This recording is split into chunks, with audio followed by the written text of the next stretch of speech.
All right. We'll get this show on the road, so to speak. First and foremost, I would like to say thank you for everyone for being a part of this historic moment. It is a long process coming, and we appreciate all of the prayers. We appreciate all of the support that we've had, the hard work, and the 1,500 volunteers who were all part of this to make this happen. Our gratitude and our thanks go out to each and every one of you. You gave up your vacation times. You hired babysitters to watch your kids. You told your husbands or wives in some cases to make their own dinner, but this was important to you. And so to all of you, we say thank you for being a part of this important task that we undertook. For those of you in the gallery, please know that the Senate has very strict rules here about decorum. We love having you here, but remember that we do not allow for outbursts or public comments from up there. This is a presentation, so it's only fair and proper for the presenters to be able to present all of their information without being interrupted. So we ask that you please keep that decorum in mind. In addition to that, anybody has cell phones, beepers, or anything else that might make some noise, could you please put them on mute right now so that we do not interrupt them. With that, let me start by saying with the opening remarks, I'm going to go back to what we have said from day one, from November. This has never been about overturning an election. This has never been about decertifying. This has never been about anything other than election integrity. Because that's what we do here in the Senate. We make policy, we write laws, and we fix those laws if they're not working. It is the Attorney General's office to enforce those laws. This is our undertaking. If there were any results that came out of this that would have done anything different than what the election returns have said, those are all going to be turned over to the Attorney General's office along with all of the backup information. Our number one goal is to make sure those laws have been followed. Our number one goal is to make sure that we have election integrity here, that when you go to the polls, you know that your ballot was counted. And it was counted fairly, and it was counted accurately, and other people that shouldn't be voting were not voting. That's what this is all about. When we started this, we went to Maricopa County first and said, we have a problem here. We have a lot of people that have serious questions about election integrity, not just in Arizona, but in the entire nation. Almost every state was asking these questions. A poll was done here in Arizona that said 45% of our voters did not have any trust or confidence in our elections. That's a lot, 45%. That should be 1% of anything at all. But that's what the Senate does. We answer to our constituents. We answer to the voters, and it's our job to get you those answers and make sure that you feel comfortable and safe with your votes. I'm very disappointed to see that Maricopa County refused to cooperate with us. I went to them right off the bat. I asked them, please, let's pick an auditor jointly together. Let's do this together as a team. Let's do it at your facilities. Don't move the ballots. Don't move the machines. Let's do it right there under your jurisdiction. They originally said, yes, we would do that. And then after going into executive session, came out and said, no, we're not going to do that. So not only did they not work with us by selecting an audit company, and the audit company that they said they were going to go with, those are people that certify the machines. One of them was the company that certified the machines before the election. And that's not what we had discussed. We said full forensic audit. We want to make sure everything is checked. So not only did they not cooperate with us, they even went so far as to sue us, to sue the Senate, because they said we had no right in auditing. Well, they're wrong. We do have that right. And we have that right to speak up for our constituents and our people and our voters. And that's what we're doing. So what you are going to hear, as you know, somebody leaked one of the draft reports out over the last 24 or 48 hours. It was a draft report, so I can tell you what was in that is not entirely exactly what's in the final report. But what was also leaked, that was the first thing that was out there that said that, oh, look, the ballot counts were close to what Maricopa County reported. And that is a true statement. That is a true statement. They were close. Now, I find it ironic that our Secretary of State and a few others have called this a sham audit, that you can't trust it, you can't believe it. Well, the interesting fact is truth, numbers are numbers. And we've said that from day one. What you're going to see is exactly what it is, the truth. And those numbers were close, within a few hundred. But what you have not seen and not heard yet, which is what you are going to hear right now, what you have not seen and you have not heard is about the statutes that were broken, how chain of custody was not followed, how we had a number of issues, which is why people question the ballots and the elections. So I ask that you please keep an open mind. I please ask that you listen to this, because the reality of this is what this is all about, is making sure your vote counts. Senator Peterson. Thank you, Madam President. I would join you and welcome everybody here who's here in person, listening, or watching this historic event. This is the first time in the history of our country that an audit of this scale and magnitude has ever been conducted. It's unfortunate that it is an incomplete audit due to the lack of cooperation and the obstruction from the county. However, in spite of that, this is still the most complete audit that has ever been done. The goal here, as the President has said, is election integrity. Our citizens have demanded it. The importance of our society having faith in the election process cannot be overstated. The number she gave of people who had concerns was significant. But even if it was much less, it would still merit this type of an audit to bring reassurance to our citizens. This report should help the Senate understand what has been working, what needs improvement, and whether further investigation by law enforcement should occur. So I look forward to receiving this report with all of you at this time. Thank you, Senator Peterson. With that, we will start with our first presenter. Our first presenter is joining us via Zoom because he lives on the East Coast. His name is Dr. Shiva. He was the one commissioned by the Senate, and that was because we finally got the envelope ballots, or the ballot envelopes, so we could check signatures or lack thereof, and this was his part of the audit. Dr. Shiva, welcome to the Arizona Senate. How are you today? Thank you very much for having me, Honorable President Fan. Thank you very much. Absolutely. Thank you also, Senator Peterson. Thank you. The floor is yours. Please proceed. Thank you. Before I start, I have a presentation. This is also accompanied by a report. I just want to make one prefatory remark, and that is, as a follow-up to Senator Peterson, we live in the age of what we call engineering systems, complex systems. Taking an airplane, using an iPhone, self-driving cars. These are highly complex systems, but what are known in the modern world as engineering systems. Our election voting systems are also engineering systems.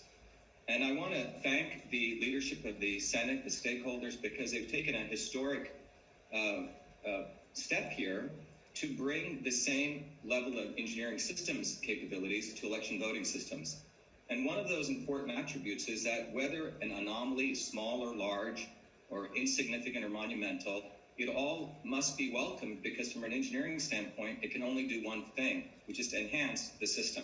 So today, as President Fan said, I'm going to be sharing with you a particular area that we looked at, which was looking at the early voting ballot return envelope images. And that's what I'm going to share with you. So let me begin. I'm going to start up the PowerPoint, and I think I I think I need to share the screen here. So let me see if I can share it first. There. All right, let me start here. So the title of this talk is Pattern Recognition Classification of Early Voting Ballot Return Dr. Envelope. Shiva, the screen is blank. Oh, it's blank? I'm sharing. Always a technical problem. Okay, let me stop the share and restart again. Let's try that again. There we go. Thank There we you. go. That worked. Okay, and so the title, as I said, is a Pattern Recognition Classification Early Voting Ballots Return Envelope Images for Signature Presence Detection. We're not doing signature detail verification, but we're doing signature presence detection, and we're taking an engineering systems approach. So let me begin. I will go through this agenda. We're going to give a little bit of background. We're going to review the Maricopa results. We're going to go through what our analysis resulted in, and then compare them, and then report on some of the key findings and anomalies, and then also raise questions for Maricopa officials, and then propose some recommendations. So the executive summary of this, to sort of summarize the whole talk here today, or the findings, is that the early voting ballot, the return envelope, you really want to think about that's really the protected vehicle by which the EVB, which is the early voting ballot, is transported and processed. And the authentication, the verification of the signature on the EVB return envelope is critical to reliability of the entire process. And our audit reveals anomalies, raising questions on the verifiability of the signature verification process. So let's begin. So a little bit of background, you can read more about it, but I was selected, I was honored to be selected because my background for more than 40 years has been in the field of pattern recognition and classification, particularly system science, and it goes back a long period of time. But just very briefly, you know, in this field, you look at reality. In this case, we're looking at the electronic, the election voting, the early voting ballot system, and then you try to model it. That's typically what science and engineers do. For example, for many years, I looked at how babies were processing sleep and trying to understand their system by looking at sleep patterns. Same in the area of deaf-blind communications. Again, you have the reality, you have signals. Same in the area of looking at a bridge, and you get signals from it. Based on the signals, you're trying to predict what's going on in that bridge. And same if you look at an aircraft wing, without having to open it up, you look at these signals, and you're trying to predict what's going on. And for many years, we did a project on looking at handwritten bank check numerals. And these different areas, including email, looking at what's inside of an email as a system, these are all pattern recognition problems. And in fact, if you look at food, trying to figure out, will this food cause different kinds of diseases? But the reality in this area is you're looking at the particular real world, and you have a model. You can look at the heart, you can look at the cardiovascular system of that, and you can say, hey, I have some states of this system which are normal signals, and some states which are abnormal signals. So in this case, what we're looking at is we have the early voting ballot system, and we have the early voting ballot return envelope images. These are the signals that we received to try to figure out what's going on inside that system. So you have the reality of what took place, and you have the expression of that which is embodied in those images. And this is what one of those images looks like. You have a image, you have upper left the name of the voter, and here you have the signature. And we were asked as a part of the scope of this audit not to look anywhere else, but to look in this signature region and to look to see if there was a normal state, a signature there, or the abnormal states, blanks, split into two, and I'll talk about more in detail, a complete blank or a likely blank, or what we call a scribble. A scribble is something trying to get into the direction of, hey, was this signature even valid? Okay? And it's a very, very rudimentary step we took, not full signature verification. All right. So, early voting ballot system, and you have these images. So, before we head into the actual process we did, let's look at the reality of what took place. So this is, on the left side, the actual reality of what was reported by the Maricopa County in their voter education report. In fact, it's called their Canvas report. And what we see here, if you look carefully, here are the numbers that they reported from 2016, but more importantly, we're concerned about 2020. And in 2020, one of the lines in their report is called the early ballots verified and counted. which has 1,915,487. And the rejected early ballots, which are these numbers, are the ones that were not included in the final count. Bad signatures, which means they went through a signature verification process. And out of that, 587 out of the 1,918,463, which all of them were deemed to be bad signatures. And the way we get this number is you take all of the ones that were verified and counted, the ones that were bad signatures. There were some which were no signatures, which were blanks, and then late returns. So to be clear, according to the report, this was a total number of early voting ballot return envelopes received by Maricopa County.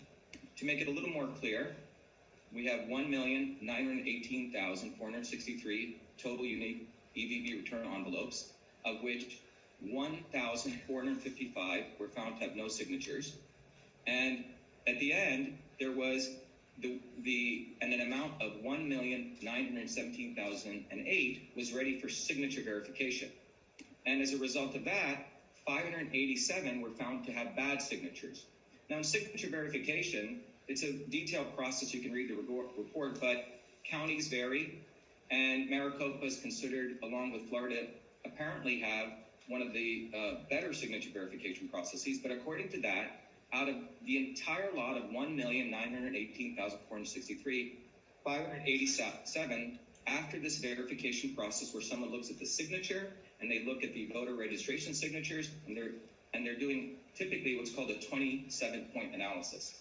So 587 were found to have bad signatures, 934 with late returns, for a total amount, which matches with what was reported, of 1,915,487. Okay, so this is Maricopa's reported results to the public.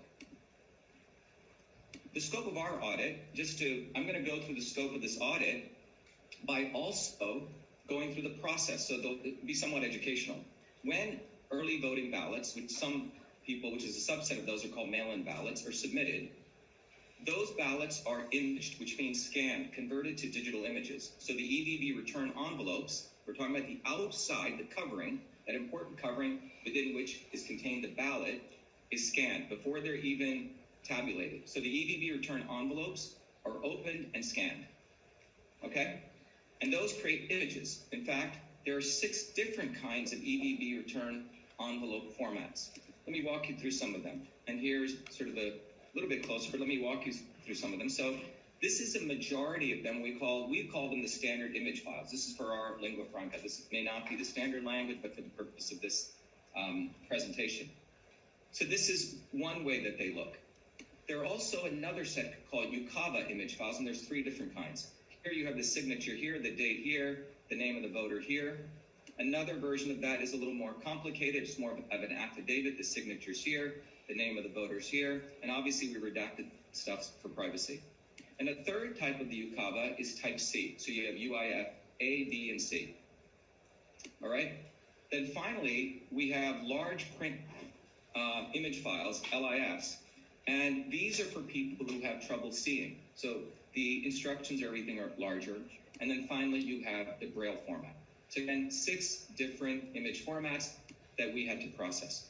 Let me walk you through the counts that we got. We got a drive with all of these images on them. The SIFs, which was the first one I showed you, there's 1,919,598, which is about 99.5%. The UIFAs, 8,849.459%. The UIFBs, 277.014%. And if we go to the UIFCs, which are the affidavits, which a small set, which are 0.001%. And then finally, we have the large formats, which are 475.024%, and the Braille, about 29 of them, 0.002%. And that added up to all of them. So for the audit, we were provided by the Arizona State Senate 1,929,240. And these were apparently all the EVB return envelopes that Maricopa County got. Okay, what we noticed when we looked at this, which was fascinating, our first interesting, I guess it wasn't an anomaly, but something we were a little bit surprised because we thought the duplicates would have been removed, but there were duplicates in here. So we had to remove duplicates. So out of those set, there were duplicates. So these were the duplicates. We found 16,934 voters who had submitted 16,934 two-copy duplicates, which means each of those voters submitted two ballots. Okay, two return early voting ballot return envelopes. Interesting enough, we also found another 188 voters, unique voters, who had submitted 376 duplicates. So the total image count was 564 once you remove the duplicates, right? Because you want to take one of them. And then finally, we found also 4 individuals who submitted 12 duplicates, total images being 16. So the total duplicates was 34,448, total images of which 322 were duplicates from 17,126 voters. This was, by the way, we'll get to, it was not reported in the report. So when you look at the first level of analysis on the data that we got, 1,929,240 EVB return envelopes received, we subtract out the duplicates, and then we have 1,918,000, okay? So the process that we were really commissioned for was to do a very, basic analysis to see, is there a signature there or not? Signature presence detection. So in that process, again, the goal is there a signature there in the signature region? Interesting enough, some people don't follow instructions, they write all over, but it wasn't our job to go scan everywhere. Our job was to look in that signature region. So again, specifically, we looked in that signature region. One category of the signature region has a signature, another category is blank, likely, blank, and scribble.